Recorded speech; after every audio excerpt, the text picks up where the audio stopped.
من کانت الآخرۃ ہمہ جعل اللہ غناہ فی قلبہ، جو اپنی اصل فکر آخرت کو بنا لیتا ہے اللہ اس کے دل میں غنا پیدا کر دیتا ہے۔ غنا کسے کہتے ہیں؟ غنی کا لفظ آپ نے سنا ہوگا، عربی میں مالدار کو غنی کہا جاتا ہے، جس کے پاس پیسہ ہو اسے غنی کہتے ہیں، اردو میں مالدار کہتے ہیں۔ تو غنی کا جو لفظ ہے مالدار کو اس لیے کہا جاتا ہے کہ اصل میں غنی کا مطلب ہے بے پرواہ۔ ایک لفظ ہوتا ہے لاپرواہ اور ایک ہوتا ہے بے پرواہ، دونوں میں فرق ہے۔ بے پرواہ ہونا عیب نہیں ہے، برائی نہیں ہے، بلکہ ایک اچھی صفت ہے۔ لاپرواہ ہونا سست لوگوں کا کام ہے۔ جو بچہ گھر میں کام نہیں کر کے دیتا، چیزوں کا خیال نہیں کرتا، ہم اسے کہتے ہیں لاپرواہ ہے۔ لاپرواہی، جس کو لوگ آج کل کہتے ہیں لاپرواہی، اردو کا تو بیڑا غرق ہوا ہے نا۔ یہ لاپرواہی نہیں ہے، یہ لاپرواہی ہے۔ لاپرواہی کو کہ لفظ کے استعمال میں بھی لاپرواہی برتی جاتی ہے۔ خیر، اردو کا جنازہ ہے، ذرا دھوم سے نکلے۔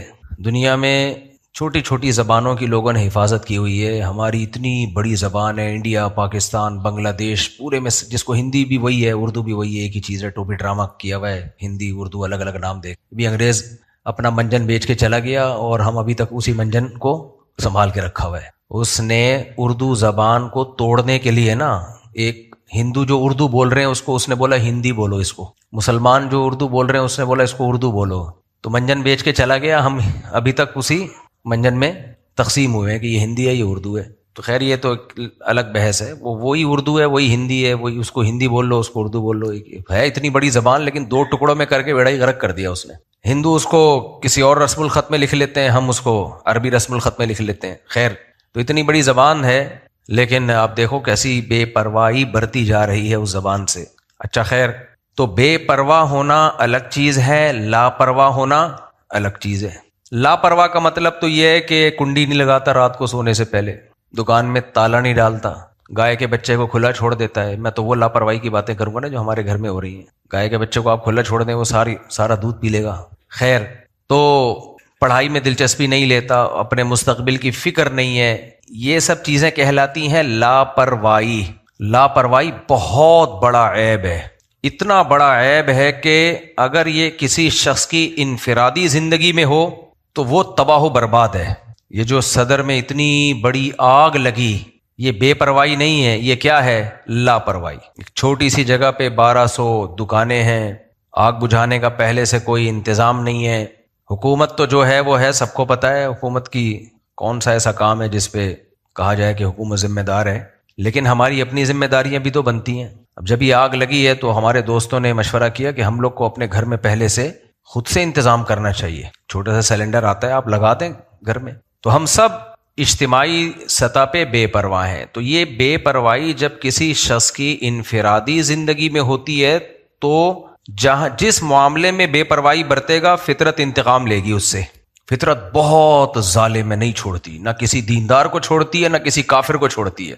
یہ لاپرواہی، بے پرواہی نہیں، لاپرواہی۔ اور بے پرواہی کا کیا مطلب ہے؟ استغنا، غنا۔ غنا کسے کہتے ہیں؟ جیسے مالدار آدمی کو ضرورت نہیں ہوتی کہ ایک آدمی کا اپنا بزنس چل رہا ہو، کروڑوں روپے کا، اربوں روپے کا، دنیا بھر میں ہو، اسے یہ پرواہ نہیں ہوتی کہ جمشید کا تعلق اس کے ساتھ اچھا ہے یا برا ہے، وہ اسے کوئی مالی نقصان پہنچا رہا ہے کہ نہیں پہنچا رہا، کیونکہ اس کے پاس اتنا ہے کہ اسے لوگوں کی ضرورت نہیں ہے، وہ بے پرواہ ہے۔ اللہ کی صفت ہے غنی، وہ بے پرواہ ہے، اسے کسی کی پرواہ نہیں ہے، کیونکہ وہ کسی کا محتاج نہیں ہے۔ تو غنا اچھی صفت ہے۔ غنا کا مطلب یہ ہے کہ آپ کسی کے محتاج نہیں ہیں، سر اٹھا کے جیتے ہیں۔ یہ تو شریعت چاہتی ہے، اسلام چاہتا ہے، ہر عزت دار آدمی سر اٹھا کے جینا چاہتا ہے۔ کیا خیال ہے؟ آپ کسی کے محتاج نہیں ہیں۔ تو چونکہ اکثر مالدار لوگ دوسروں کے محتاج نہیں ہوتے، اس لیے مالداروں کو غنی کہا جاتا ہے، لیکن اصل میں غنی مالدار کو نہیں کہنا چاہیے، اصل میں غنی جو کسی کا محتاج نہ ہو۔ تو یہ غریب بھی ہو سکتا ہے۔ کیسے ہو سکتا ہے؟ اس کے دل میں غنا ہو، وہ اپنے آپ کو تھوڑے سے بھی بہت مالدار سمجھتا ہو، وہ سمجھتا ہو کہ میری ضرورت ہے ہی اتنی۔ مجھے ایک مثال سے بات سمجھاتا ہوں۔ ایک آدمی کو 2 وقت کھانے کی روٹی ملتی ہے، اور ملتی بھی صرف روٹی اور دال ہے۔ اس کا خیال یہ تھا کہ میرے لیے 1 ٹائم کی روٹی بھی کافی ہے، اور خالی دال ملے تو بھی کافی ہے، روٹی کی بھی ضرورت نہیں ہے۔ تو اس کو 1 کے بجائے 2 ٹائم کی مل جائے، اور ایک ٹائم پہ روٹی کے بجائے پراٹھا مل جائے، وہ تو خوشی سے پاگل ہو جائے گا کہ نہیں ہو جائے گا؟ کیا خیال ہے؟ تو اس کے دل میں جو خوشی ہوگی، وہ اپنے آپ کو دوسروں کا محتاج نہیں سمجھے گا، وہ سمجھے گا کہ میری جتنی ضرورت تھی خدا نے مجھے اس سے زیادہ دے دیا ہے، تو اس پہ اتنا خوش ہو رہا ہوگا کہ بھائی بہت مل گیا۔ اور ایک آدمی وہ ہے جسے کروڑوں اربوں روپے ملے ہوئے ہیں، لیکن وہ یہ سمجھ رہا ہے کہ یہ کم ہے، میری 10 دکانیں ہیں 11 ہونی چاہیے، 11 دکانیں ہیں 20 ہونی چاہیے، 20 دکانیں ہیں 40 ہونی چاہیے، مجھے صدر بھی مجھے ہی ہونا چاہیے، وزیر اعظم بھی مجھے ہی ہونا چاہیے، اگلے 5 سال کے لیے بھی بولو مجھے ہی ہونا چاہیے، میں 15 سال پورے کر کے جاؤں گا، پھر اگلے 5 سال کے لیے مزید مجھے ہی ہونا چاہیے، پھر اس کے بعد مجھے ہی ہونا چاہیے۔ وہ اسی میں ڈپریشن میں، کبھی اس کے پاؤں پکڑ رہا ہے، کبھی ادھر جا کے چاپلوسی، کبھی اس کا مال کھا رہا ہے، کبھی اس کا حق دبا رہا ہے، کبھی جھوٹ بول رہا ہے، کبھی سچ بول رہا ہے۔ تو کیا مطلب، یہ لوگوں کا محتاج ہے یا نہیں ہے؟ اور جو کچھ اللہ نے اسے دیا ہوا ہے اس پہ اس کو قناعت نہیں ہے، تو شریعت کی نظر میں یہ دوسرا غریب ہے، پہلا کیا ہے؟ غنی ہے۔ پہلا کیا ہے؟ غنی۔ حضرت مولانا یعقوب نانوتوی رحمہ اللہ تعالی کی تنخواہ بڑھانے کا وقت آیا، انہوں نے مدرسے کی انتظامیہ نے کہا کہ آپ کی تنخواہ بہت کم ہے، تو ہم چاہتے ہیں تھوڑی سی بڑھا دیں۔ تو انہوں نے فرمایا ما کانا فی نفسی یعقوب حاجتن الا قضاہا، قرآن کی آیت یہ ہے، ما کانا الا حاجتن فی نفسی یعقوب قضاہا۔ یعقوب علیہ السلام نے جب اپنے بیٹوں کو مصر بھیجا تو سارے خوبصورت لمبے لمبے قدآور بیٹے تھے، اور 11 بیٹے، تو اتنے خوبصورت 11 بیٹے جب ایک دروازے سے داخل ہوں گے تو حضرت یعقوب علیہ السلام کو خطرہ ہوا کہ کوئی نظر نہ لگ جائے، لوگ بولیں گے اتنے گبلو جوان خوبصورت بڑے بڑے 11 کے 11، یہ کون ہے بھائی خوش قسمت باپ؟ تو ان کو تھوڑا خطرہ ہوا کہ نظر نہ لگ جائے، تو اپنے بچوں سے کہا لا تدخلوا من باب واحد، مصر شہر میں جب داخل ہو تو ایک دروازے سے داخل مت ہونا، مختلف دروازوں سے داخل ہونا، 2 ادھر سے چلے جائیں، 2 ادھر سے چلے جائیں، 2 ادھر سے۔ نظر سے بچنے کا اہتمام کیا انہوں نے۔ اب چونکہ نظر سے بچنے کا اہتمام صورتاً یہ توکل کے خلاف لگتا ہے دیکھنے میں، کہ آپ اللہ پہ اعتماد نہیں کر رہے، آپ الگ الگ دروازوں سے بھیج رہے ہو، تو اس اشکال کا جواب یعقوب علیہ السلام نے خود دیا، حالانکہ کسی نے آپ سے سوال پوچھا نہیں تھا۔ اس سے پتہ چلتا ہے کہ کہیں بدگمانی کا موقع ہونا تو آپ کو خود ہی اس کو کلیئر کرنا چاہیے۔ آپ پہ اگر انگلی اٹھ سکتی ہے تو یہ نہیں کہ لوگ آپ پہ آ کے اعتراض کریں گے پھر آپ جواب دو گے، کہیں خطرہ ہو کہ لوگ بدگمان ہو سکتے ہیں، خود ہی کلیئر کر دو اس کو۔ ہمارے یہاں ہو کیا رہا ہے، خطرہ ہوتا ہے بدگمان ہوں گے، لوگ آ کے پوچھتے ہیں تو الٹا غصہ ہو جاتے ہیں کہ تم کون ہوتے پوچھنے والے، تم کی پوچھ رہے ہو؟ یعنی یہ فرض کر لیا کہ میں اتنا نیک ہوں کہ مجھے بہت نیک سمجھو، مجھ سے پوچھنے کی بھی اجازت نہیں ہے کسی کو، اتنا نیک مارکیٹ میں۔ اور اگر نیک ہوتا نا تو یہ تکبر سے اتنا کھوپڑی خراب نہ ہوتی، یہ کبر ہے، پوچھ لیا تو کیا ہو گیا بھائی، آپ بتا دو کہ بھائی یہ ہے۔ آج کل تواضع نہیں ہے، تکبر ہے، اس کا لیبل اس کو تواضع کہا۔ تواضع آج کل اس کو کہتے ہیں یوں کر کے بیٹھا ہوا، بس یہ تواضع تھوڑی ہے، یہ تو اسٹائل ہے۔ تواضع بھی دل کی کیفیت کا نام ہے۔ آپ اپنے آپ کو بہت نیک سمجھ رہے ہو، کیوں سمجھ رہے ہو بھائی؟ تم بھی انسان ہو جیسے سارے انسان ہیں، روٹی کھاتے ہو، بیت الخلا جاتے ہو، گھنٹوں گھنٹوں بیٹھتے ہو وہاں جا کے۔ تو تبھی مولانا اشرف علی تھانوی کہتے تھے، لوگ میرے پاس آتے ہیں بیعت کر کے، کہتے ہیں ہمیں بھی بزرگ بننا ہے، فرمایا انسان کے بچے بن جاؤ، بزرگ بننے کی ضرورت نہیں ہے بس۔ فرمایا بزرگ بننے کا ہر ایک کو شوق ہوتا ہے، انسان بننے کا لوگوں کو شوق نہیں ہوتا، اچھے انسان بنو بس، اسی کو بزرگ بولتے ہیں۔ مارکیٹ میں بزرگ مل رہے ہیں نا عجیب ٹائپ کے، جو بزرگ ہوتا ہے اس میں تواضع ہوتی ہے۔ پہلے بزرگوں کی طرف سے خلافت ملتی تھی نا تواضع دیکھ کے، کہ یہ میرا مرید ہے، اس میں تواضع ہے، عاجزی ہے، انکساری ہے، اللہ کا خوف ہے، وہ خلیفہ ہوتا تھا۔ آج کل خلیفے کا کھوپڑا جو آؤٹ ہوتا ہے وہ سمجھتا ہے کہ میں خلیفہ ہوں تو میں کوئی الگ سی فلم ہوں، سب انسان ہے، انسان کے بچے بن کے۔ مجھے بہت غصہ آتا ہے جو تکلف والے لوگ ہیں نا، میری بنتی نہیں ہے بالکل بھی، سیدھے سیدھے رہو جیسے ساری دنیا رہتی ہے، تو بھلک سے تم کوئی نئی مخلوق ہو کیا؟ بزرگ ہے تو کیا کریں، تمہارا بچا ڈالیں ہم؟ ہمیں عزت دینی ہے اپنے ماں باپ کو، جو ہم سے بڑے ہیں علماء، رسپیکٹ سے ملنا ہے ان سے بس، سارے بڑے ہمارے لیے کیا ہیں، اور جو آپ کے پیر و مرشد ہیں ان کو زیادہ رسپیکٹ دو، لیکن ہے وہ بھی انسان بھائی۔ کہاں سے کہاں بات چلی گئی بیچ میں، یہ قیام و طعام جو آتا رہتا ہے نا۔ ہاں، مولانا یعقوب، وہ میں قرآن کا واقعہ سنا رہا تھا کہ یعقوب علیہ الصلاۃ والسلام پیغمبر تھے، اپنے بیٹوں کو انہوں نے کہا کہ مختلف دروازوں سے داخل ہو، تو اب ایک اشکال ہونے لگا، آپ اللہ کے پیغمبر ہو کہ بھی اللہ پہ توکل نہیں کر رہے، نظر سے بچنے کا اہتمام کر رہے ہو، بھائی نقصان ہونا ہوگا تو ویسے ہی ہو جائے گا، نہیں ہونا ہوگا تو نہیں ہوگا۔ تو کسی نے اشکال کیا نہیں، لیکن خود قرآن نے بلکہ جواب دے دیا، بلکہ خود یعقوب علیہ السلام نے پہلے جواب دیا کہ میں تمہیں اللہ سے بے پرواہ نہیں کر رہا، اللہ نقصان پہنچانا چاہے گا تو مختلف دروازوں سے داخل ہو کے بھی نقصان پہنچا دے گا. ما اغنی عنکم من اللہ شیئا، میں اللہ سے نہیں بچا رہا، اللہ سے نہیں لڑ رہا ہوں. اور اگر اللہ بچانا چاہے گا سارے ایک گیٹ سے داخل ہوگے تو بھی کچھ نہیں ہوگا. ایسا نہیں ہے کہ میں اللہ پہ توکل نہیں کر رہا، بلکہ ما کانا الا حاجتن فی نفس یعقوب قضاها، یعقوب علیہ السلام کے دل میں ایک حاجت تھی کہ احتیاط کرنے میں کیا جا رہا ہے، بھئی جانا تو ہے ہی، مختلف دروازوں سے چلے جائے تو کیا جا رہا ہے اس میں. تو ایک دل میں ایک خلش تھی، جو کہتے ہیں نا بھائی میری چھٹی حص کہہ رہی ہے یار احتیاط کر لو، تو کیا جا رہا ہے، اس راستے سے نہیں گزرنا چاہیے، ادھر سے چلے جاؤ. حالانکہ اس راستے پہ بھی کوئی خطرہ نہیں ہے، لیکن ایک زندگی بھر کا ایک غم رہے گا کہ کاش ہم یوں کر لیتے، یوں نہ کرتے. تو یعقوب علیہ السلام کے بارے میں قرآن کہتا ہے ما کانا الا حاجتن فی نفس یعقوب، یہ صرف یعقوب علیہ السلام کے دل میں ایک خواہش تھی کہ پوری ہو جائے، تو انہوں نے اس کو پورا کر لیا. لیکن ان کا اصل اعتماد کس پر تھا؟ اللہ پر. تو قرآن کی آیت یاد رہے گی، ما کانا الا حاجتن فی نفس یعقوب قضاها.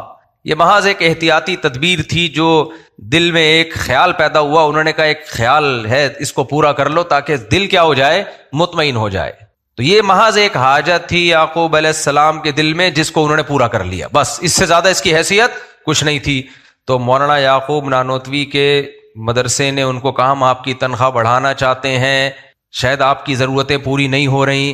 تو انہوں نے جواب میں قرآن کی آیت پڑھی، ما کانا فی نفسی یعقوب حاجتن الا قضاها، یعنی قرآن کی آیت نہیں پڑھی، اس جیسے الفاظ کہے. اور کیا مطلب؟ حاجت کے لفظ کو مؤخر کر دیا، یعقوب کے لفظ کو پہلے لے آئے. کیا مطلب؟ ما کان فی نفسی یعقوب حاجتن، بھائی یعقوب کے دل میں جتنی بھی حاجتیں ہیں قضا وہ پوری کر چکا ہے، مزید کسی حاجت کو پورا کرنے کی ضرورت نہیں ہے. بھائی یعقوب علیہ السلام کے دل میں تو ایک حاجت تھی نا کہ دروازے مختلف دروازوں سے جائیں، تو انہوں نے وہ حاجت پوری کر لی. تو یعقوب نانوتوی کہتے ہیں یہ والا جو یعقوب ہے جس کے دل میں کوئی حاجت ہے نہیں جس کو پورا کرنے کی کوشش کی جائے، تو وہ والے یعقوب کے دل میں تو ایک حاجت تھی، انہوں نے کر لی. میرے پاس تو کوئی حاجت ہی نہیں ہے تو میں کیا پورا، میری تنخواہ بڑھانے کی ضرورت نہیں ہے. نہیں یار میرا خیال ہے اب آپ اماموں کی تنخواہیں اور کم کر دینا جا کے یہ بیان سن کے، پہلے بیچاروں کو نچوڑا ہوا ہے.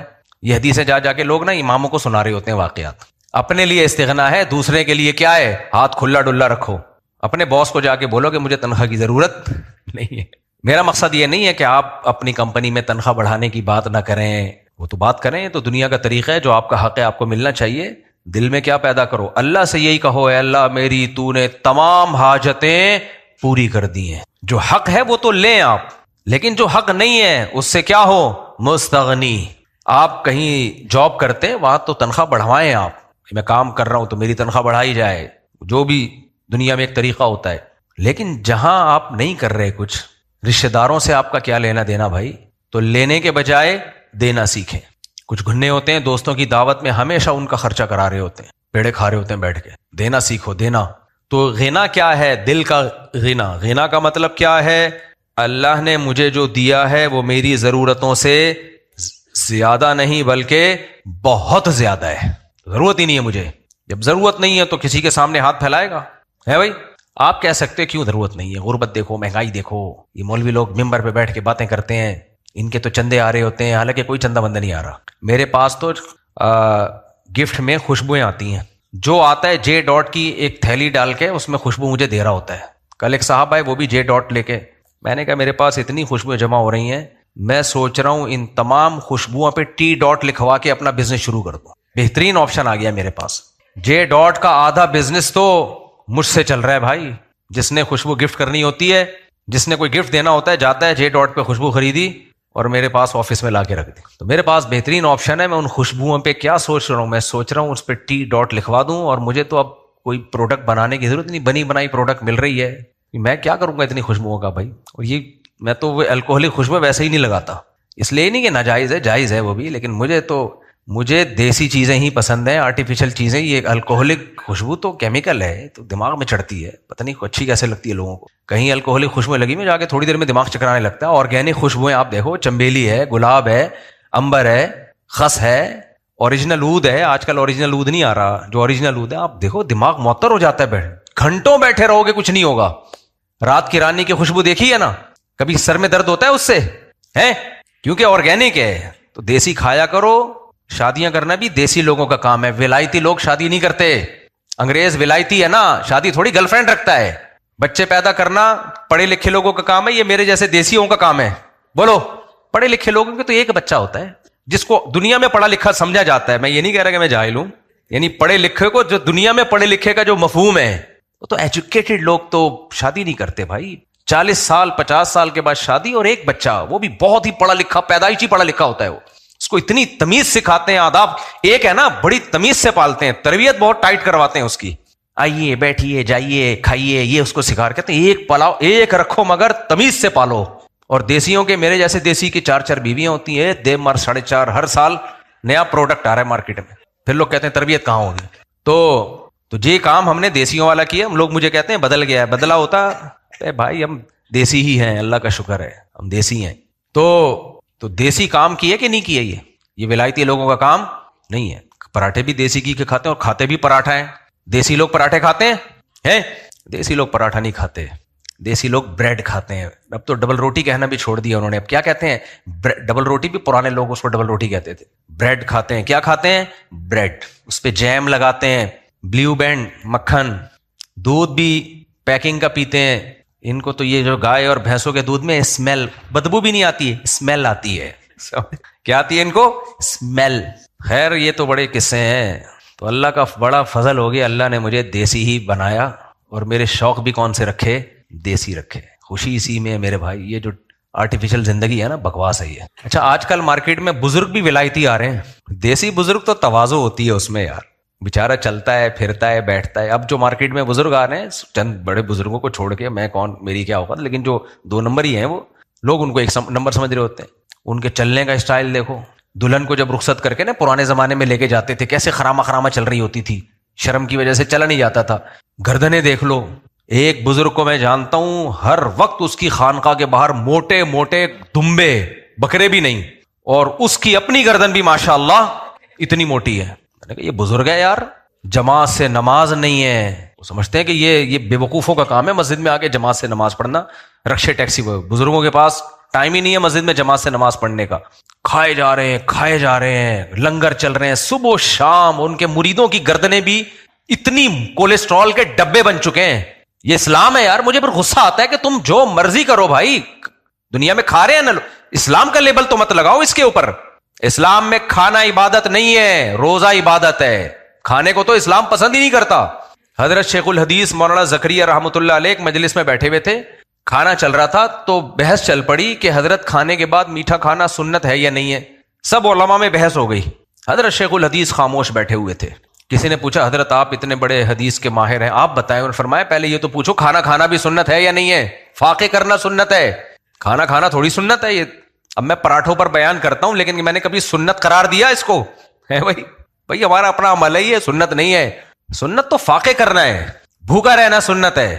کھانا تو شدید ضرورت میں، جب شدید بھوک لگے، آپ کا گزارا نہیں ہو رہا، تو بھی حدیث میں آتا ہے معدے کے 3 حصے کرو. 1 حصہ کھانا، 1 ہوا کے لیے بھی چھوڑو، اور 1 پانی کے لیے چھوڑو. ہم پھول بھرتے ہیں، سانس لینا مشکل ہوتا ہے، پھیپڑے پریشان ہوتے ہیں، پھول کے جائیں کہاں، ہم جگہ ہی نہیں مل رہی ہوتی. پھر اس پہ پانی تو دور کی بات، کولڈ ڈرنک چڑھا رہے ہوتے ہیں. کولڈ ڈرنک چڑھا، میں تو کہتا ہوں اب تک مرے نہیں ہیں، اس پہ اللہ کا شکر ادا کرو. لوگ کہہ رہے ہوتے ہیں 60 سال میں مر گیا، 50 سال میں مر گیا، اتنی جلدی مر گیا. میں کہتا ہوں بھائی بہت دیر سے مرا ہے. جو لائف اسٹائل ہے نا اس حساب سے بہت جی گیا. یہ تو فطرت نے بچایا اس کو کہ یار شاید کچھ توبہ کر لے. میں تو مرنے کا ارادہ ہے، لیکن ہم تجھے اللہ مہلت دیتا ہے نا. کھا کیا رہے ہیں ابھی، کیا چھوڑو، میں کیا بیان لے کے بیٹھ جاؤں. یہ سب اسلام، اور اس کو لیبل کیا ہے، کنڈے، اس میں کیا کھلایا جاتا. مجھے یاد ہے بچپن میں ہم کہیں گئے تو ہمارے دوست لگے کہ کنڈوں کی دعوت ہے. ہمیں کیا پتا تھا کنڈے کیا ہوتے ہیں، ہم تو نکل لیے. بیٹھے تو پتہ نہیں وہ امام حسین کے کنڈے تھے کس کے، مجھے تو نہیں اب یاد رہا. وہ ایسے تافتان اتنی بھاری بھاری، پھر محرم کے حلیم، پھر ربیع الاول کی یہ اسلام چل رہا ہے ہمارا. محرم میں کھانے کے الگ چیزیں پھوڑی جاتی ہیں، سبیلیں پھوڑی جاتی ہیں، شربت پی جاتے ہیں. امام حسین بھوکے پیاسے شہید ہو گئے، اور ہم محرم میں کیا کر رہے ہیں، خوب پی کے اور موٹے ہوتے جا رہے ہیں. یہ غم منانے کا کون سا طریقہ ہے بھائی. ربیع الاول میں نبی صلی اللہ علیہ وسلم کی اگر پیدائش ہوئی ہے تو نبی کی تعلیمات کو فالو کیا جائے گا نا. آپ پیر کے دن پیدا ہوئے، آپ نے پیر کے دن روزہ رکھا، بتا دیا کہ میرے دن کو منایا نہیں جائے گا، کیونکہ روزہ اور عید جمع نہیں ہو سکتے.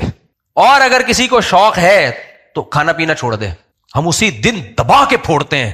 حلوے، مانڈے، رسگلے، زردے، سب میٹھی چیزیں جو ساری باڈی کو سست کر. میں نے ایک دفعہ بیان کیا تھا اسلام نے جو خوراکیں بتائی ہیں نا، ایک خوراک بھی ایسی نہیں ہے جو باڈی میں سستی پیدا کرے. نبی صلی اللہ علیہ وسلم نے دعا مانگی، اللہم انی اعوذ بک من الکسل، اے اللہ میں سستی سے تیری پناہ مانگتا ہوں. اس سے پتہ چلتا ہے ہمارے نبی کو چستی پسند تھی، سستی پسند نہیں تھی. تو ہر وہ چیز جو آپ کو سست کر دے اسلام اس کو پسند کرے گا. دیکھو اسلام زنا کو ناپسند کرتا ہے کہ نہیں کرتا؟ اس لیے اسلام نے کہا زنا کے قریب بھی مت جاؤ، کیونکہ جب زنا حرام ہے تو ہر وہ چیز جو زنا کے قریب لے کے جائے وہ بھی کیا ہے؟ حرام. لہذا آپ نے فرمایا آنکھیں بھی زنا کرتی ہیں، کان بھی زنا کرتے ہیں، زبان بھی زنا کرتی ہے، یعنی غیر عورت سے کو دیکھو بھی مت، اس سے دلچسپی مت لو، اس کی باتوں کو مت سنو. یہ تمام چیزیں زنا کے قریب لے کے جاتی ہیں. اسلام کا اصول ہے، اسلام جب کسی چیز کو حرام قرار دیتا ہے تو اس کے مقدمات کو بھی حرام قرار دے دیتا ہے. عورت جب طلاق ہو جائے، طلاق بائن ہو یا شوہر مر جائے، عدت میں ہوتی ہے تو عورت سوگ منائے گی، زینت اختیار نہیں کرے گی. کیوں؟ اس لیے کہ ایک وجہ تو یہ کہ شوہر کی نعمت چھن گئی، اس سے سوگ منائے وہ. دوسری ایک بڑی وجہ کیا ہے کہ اس دوران اس کے لیے نکاح حرام ہے. تو جب نکاح حرام ہے تو زینت اختیار کرنا جس سے لوگوں کی اس کی طرف رغبت ہو اور وہ نکاح کا پیغام بھیجیں، یہ عمل بھی حرام کر دیا شریعت نے. سمجھ میں آ رہی ہے بات کہ نہیں آ رہی ہے؟ بھائی نکاح حرام تھا نا اس دوران، تو اگر وہ زیب و زینت اختیار کرتی مردوں کی طبیعت مائل ہوتی، مرد نکاح کا پیغام بھیجتے. تو اسلام نے کہا نہیں، چونکہ نکاح حرام ہے وہ کام بھی حرام ہے جس سے لوگ تمہاری طرف نکاح کی رغبت کریں. عدت ہو جائے پھر زینت اختیار کرو. میں سمجھا پا رہا ہوں اپنی بات؟ یعنی اسلام جب کسی چیز کو ناجائز قرار دیتا ہے تو وہ ہر اس کام سے بھی روک دیتا ہے جو اس ناجائز کی طرف لے کر جائیں. دیکھو اسلام نے جب شراب کو حرام قرار دیا تو ابتدائے اسلام میں شراب کے برتن بھی حرام کر دیے، اس کو بھی توڑ دو. کیوں توڑ دو؟ بھائی وہ برتن تو وہی ہے نا، برتن میں شراب بنتی تھی، مخصوص برتن ہوتے تھے، تو اس برتن کو دیکھ دیکھ کے شراب کی یاد آئے گی، تو حکم دیا کہ برتن بھی کیا کرو، اس کو بھی توڑو. حالانکہ اس برتن میں پانی رکھا جا سکتا تھا، کھجوریں رکھی جا سکتی تھی، برتن تو حرام نہیں ہوتا نا. کیا خیال ہے بھائی؟ برتن کا کیا قصور ہے بھائی؟ لیکن چونکہ یہ وہ برتن ہے جس میں شراب ہوتی تھی، نبی صلی اللہ علیہ وسلم نے ان برتنوں کو بھی توڑنے کا، ان مٹکوں کو توڑنے کا حکم دیا جن میں شراب بنتی ہے. کیونکہ توبہ کرنے کے بعد اگر وہی برتن پہ نظر پڑے گی بار بار شراب کی یاد آئے گی. کچھ لوگ برائی سے توبہ کرتے ہیں لیکن انہی جگہوں پہ گھوم رہے ہوتے ہیں جا کے. تو اس سے ہمیں ایک بات پتہ چل گئی کہ اسلام جب کسی چیز کو حرام قرار دیتا ہے تو اس حرام کی طرف لے جانے والے راستوں کو بھی بین کر دیتا ہے. اب اصول سمجھ میں آ گیا کہ نہیں آیا؟ اب ہم آتے ہیں، اسلام میں سستی حلال ہے یا حرام ہے؟ اسلام کو سست آدمی پسند ہے یا چست؟ نبی نے چستی سے پناہ مانگی ہے یا سستی سے؟ تو اس سے پتہ چلتا ہے کہ ہر وہ چیز جو آپ میں سستی پیدا کرے وہ بھی نبی اور اسلام کو پسند. یار اتنے سستوں کے نہیں ہے کہ جملہ تمہارے منہ سے نہیں نکل رہا، نہیں ہے تو بول دیا کرو نا. تو اسلام نے جب سستی کو ناپسند کیا ہے تو ہر وہ چیز جو آپ کی باڈی میں سستی پیدا کرے اسلام اس کو بھی ناپسند کرے گا کہ نہیں کرے گا؟ اسلام میں صحت پسندیدہ ہے یا بیماری؟ صحت، کیونکہ نبی صلی اللہ علیہ وسلم نے ہمیں بہت ساری چیزیں بتائیں جن میں ہماری صحت ہے. اگر بیماری اسلام میں پسندیدہ ہوتی تو نبی وہ بتاتے کہ یہ کھایا کرو، اس سے بیمار ہو جاؤ گے. کیا خیال؟ نبی نے بتایا کلونجی میں ہر بیماری سے شفا ہے، ترغیب دی نا کلونجی کی، شہد کی، وغیرہ وغیرہ. تو اس لیے کہ شفا پسندیدہ چیز ہے. ہاں بیماری اگر اللہ کی طرف سے ہو تو آزمائش ہے، اس میں صبر کرنے کا حکم ہے. آپ نے فرمایا المؤمن القوی احب الی اللہ من المؤمن الضعیف، صحت مند مومن، طاقتور مومن اللہ کو کمزور سے زیادہ محبوب ہے. تو اس سے پتہ چلتا ہے اسلام میں طاقت، قوت، صحت، چستی، یہ ساری چیزیں کیا ہیں؟ پسندیدہ ہیں. سمجھتے ہو کہ نہیں سمجھتے؟ تو جب پسندیدہ ہیں تو اب مجھے بات بتاؤ، میٹھا کھانے سے چستی آتی ہے یا سستی؟ بولتے کیوں نہیں؟ سستی آتی. تو میٹھا کھانا پسندیدہ ہو سکتا ہے؟ کھانا زیادہ کھانے سے چستی آتی ہے یا سستی؟ تو کیسے اسلام پسند کر سکتا ہے لڈو پھوڑنے کو میرے بھائی؟ لوگ کہتے ہیں حدیث میں آتے ہیں نبی کو حلوہ پسند تھا. وہ حلوہ یہ حلوہ نہیں تھا، وہ میٹھا پسند تھا جو کھجور یا شہد نیچرل ہے، وہ بھی بہت تھوڑی مقدار میں، اور وہ بھی بھوک میں، شدید ترین بھوک میں کھجوریں کھانے کا میٹھا. یہ تو ضرورت ہے انسان کی، اتنی کیلوریز تو چاہیے نا انسان کی باڈی کو. میٹھا تو نیچر ہے، انسان ہر انسان کو پسند ہے، لیکن کون سا میٹھا؟ اسلام دین فطرت ہے، وہ میٹھے پہ پابندی تھوڑی لگائے گا جتنی آج کل کیٹو ڈائٹ والے ڈاکٹروں نے لگا دی ہے. تو پاگل ہوئے ہوئے. ایک ڈاکٹر کہہ رہے ہیں میٹھا نہ کھائیں، میٹھا نہ. میں یوٹیوب پہ بہت میڈیکل سائنس کی ویڈیوز بہت دیکھتا ہوں.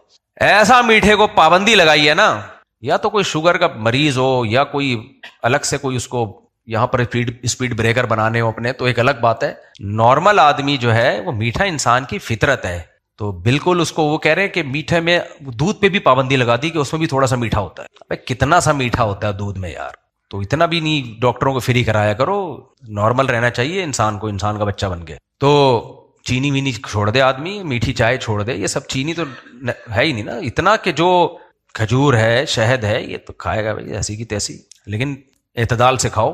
ہاں یہ ضرور ہے کہ نبی صلی اللہ علیہ وسلم نے کھجوریں کھائی ہیں، شدید ترین بھوک میں آپ کھایا کرتے تھے. اور ہم جو کھجور کھاتے ہیں 2 پراٹھے کھانے کے بعد. حکیم صاحب نے کہا ہوتا ہے 10 کھجوریں صبح 10 کھجوریں شام.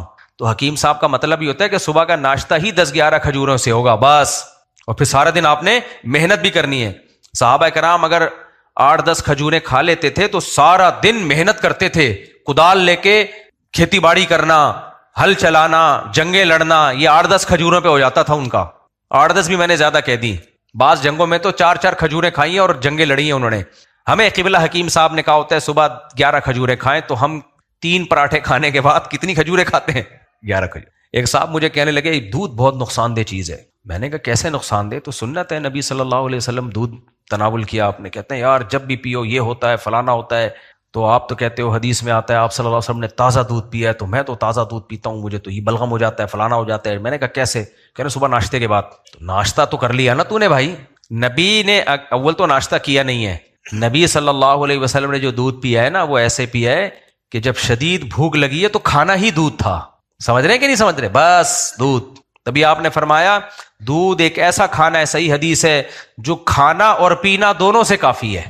یعنی پیاس کی جگہ بھی آپ کو بھوک بھی لگ رہی ہے، پیاس بھی لگ رہی ہے، تو نبی نے فرمایا، حدیث کا مفہوم بیان کر رہا ہوں، کہ جس نے دودھ پی لیا تو اب نہ کھانے کی ضرورت اور نہ ادھر توجہ، نہ کھانے کی ضرورت اور نہ پینے کی ضرورت. بس میں نے اس پہ حدیثیں جمع کی تھی. آپ صلی اللہ علیہ وسلم گھر تشریف لائے، شدید بھوک، شدید بھوک. اور نبی کی بھوک کا مطلب کیا ہوتا تھا؟ دوپہر کو نہیں کھایا، صبح بھی نہیں کھایا، پچھلی رات کھایا ہے، وہ والی بھوک. اس شدید بھوک میں آپ نے بکری کا دودھ پیا ہے، کھانا ہو گیا. یہ والا دودھ باڈی پہ ٹھا کر کے لگتا ہے. ہم جو دودھ پی رہے ہیں ایک تو اس میں گوالے کا دودھ زیادہ ہے، بھینس کا کم ہے، پھر اس دودھ میں ٹیکے ٹھوکے گئے ہیں. گائے کہہ رہی ہے کہ میں نے اتنا دودھ دینا، اس سے زیادہ میں میری ہڈیوں کا جوس نکل آئے گا، نہیں ہے میرے پاس دودھ. گوالا اس کے ٹیکا لگاتا ہے، بولتا ہے تیرے باپ کو بھی دینا پڑے گا، 4 کلو اضافی نکالتی ہے. تو یہ والا، یہ اس کا اسلام ذمہ دار نہیں ہے، سمجھتے ہو؟ اسلام اس کا ذمہ دار نہیں ہے. خیر کہاں نکل لی ہم. تو میں یہ کہہ رہا تھا کہ جب سستی اسلام میں ناپسند ہے تو ہر وہ چیز جو آپ کی باڈی میں سستی پیدا کرے وہ بھی کیا ہے. تو اب خانقاہوں میں پہلے زمانے میں ونس اپون اے ٹائم روزے رکھوائے جاتے تھے، اب لنگر پہ لنگر آ رہا ہے، کھائے جا رہے ہیں، اتنی موٹی موٹی کولیسٹرول کے پورے گول ڈبے. بار بار میں کہتا ہوں فطرتاً اگر کوئی بھاری جسم کا ہے تو وہ اللہ کی طرف سے. بعض ایسے اہل اللہ ہیں، بزرگان دین ہیں، بہت تھوڑا کھاتے ہیں، جسم بہت بھاری ہے. ایسے صحابہ بھی تھے، تابعین بھی تھے. وہ کس کی طرف سے ہے بھائی؟ وہ اللہ کی طرف سے. میں اپنی دادی کا تذکرہ کرتا ہوں نا اکثر. میری دادی بہت بھاری جسم تھا لیکن بہت تھوڑا کھاتی تھی، روزے رکھتی تھی، قدرتی طور پہ جسم بھاری تھا. وہ تو ہوتا ہے. یہ موٹاپا برا نہیں ہے، یہ تو اسٹرکچر ہے. کسی کا اسٹرکچر باریک ہے، کسی کوئی موٹا ہے، کوئی، یہ تو اللہ کا بنایا ہوا ہے. وہ موٹاپا جو کھانے کی وجہ سے ہوا ہو وہ اسلام میں برا ہے. نبی صلی اللہ علیہ وسلم کی بخاری کی حدیث ہے کہ سب سے بہتر میرا زمانہ، پھر اس کے بعد والا، پھر اس کے بعد والا. پھر آپ نے فرمایا برائیاں آئیں گی، برائیوں میں جھوٹ آئے گا اور موٹاپا آئے گا. جھوٹ اور موٹاپے کو ایک ساتھ ذکر کیا جا رہا ہے. لوگ جھوٹی گواہیاں دیں گے اور موٹاپا آئے گا. کیوں؟ کھائیں گے زیادہ، ہر وقت کھانے کی فکر. کچھ علاقے ایسے ہیں ان سے پوچھو آپ کہاں سے آ رہے ہو، کھانا کھا کے آ رہا ہوں. کدھر جا رہے ہو؟ کھانا کھانے جا رہا ہوں. کھا کے آ رہا ہے، کھانے جا رہا ہے، بس یہی سارا دن یہی رہے گا. تو وہ میں بتا رہا تھا خانقاہ ان کے پیر صاحب ماشاءاللہ گول، جماعت سے نماز کی توفیق نہیں، بکرے دمبے پھوڑتے رہتے ہیں بیٹھ کے. مریدین بھی ماشاءاللہ، سر اور گردن کا فرق ختم، پتہ ہی نہیں چل رہا گردن کہاں ختم ہو رہی ہے اور کھوپڑی کہاں سے شروع ہو رہی ہے، پتہ ہی نہیں چل رہا. تو بھائی ٹھیک ہے، ان کی انڈیویجول لائف ہے، ہر شخص کی اپنی لائف ہوتی ہے. کھائے پیے، کس نے وہ بولے گا مفتی صاحب تم سے پیسے لے کے تھوڑی کھا رہے ہیں. تو ٹھیک ہے، مذہب کا لیبل مت لگاؤ اس کے اوپر. یہ نہیں کہو حضرت جی ایسے نہیں ہو سکتے، صحیح ہے نا؟ حضرت جی ہوتے روزے رکھتے، کم کھاتے. تو نبی صلی اللہ علیہ وسلم کی خوراکیں میں جلدی سے بتا کے پھر میں اپنے اصل ٹاپک کی طرف آتا ہوں. ہمارے نبی نے گندم کے بجائے کیا کھایا ہے؟ جو. بتاؤ گندم سے جو سے موٹاپا آتا ہے یا گندم سے؟ گندم سے. ہمارے نبی کی خوراک زیادہ کیا تھی؟ جو، وہ بھی بغیر چھنا آٹا، چھلکے کے ساتھ.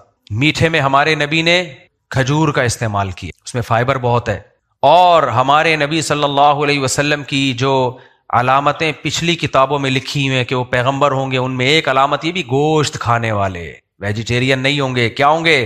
گوشت. تو گوشت کھانا بھی ایک طرح سے ہمارے مذہب کا حصہ ہے. شکر ہے ہم ڈاکٹروں کی باتوں میں، اب تو ڈاکٹر بھی آ گئے گوشت کھایا کرو، ورنہ ہمیں بچپن میں یاد ہے ایک ڈاکٹر مجھے مشورہ دیتے تھے گوشت مت کھاؤ، ویجیٹیرین بنو. اللہ کا بڑا فضل ہو گیا ہم نے لفٹ نہیں کرائی، ورنہ ابھی ایک ہی ہوتی ہے. ٹماٹر کھا کے نہیں رکھی جا سکتی چار. ہمیں نہیں آئی سمجھ میں بات؟ ککڑی اور سبزیاں کھا کے تھوڑی ہوتا ہے یہ صاحب. گوشت ضروری ہے بھائی. شیر ہفتے میں ایک دن کھاتا ہے، مگر کیا کھاتا ہے؟ گوشت. پورا ہفتہ چلتا ہے مرے مزے سے. میں نے جنگلوں میں دیکھا ہے، ایک دن کھائے گا گوشت کھائے گا، اس کے بعد پڑا رہے گا.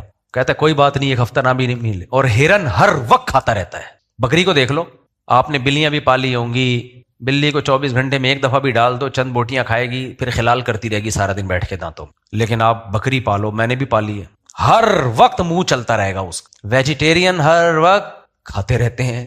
صحیح ہے نا؟ گوشت خور کو چند نوالے مل جائیں، کیا بولتا ہے؟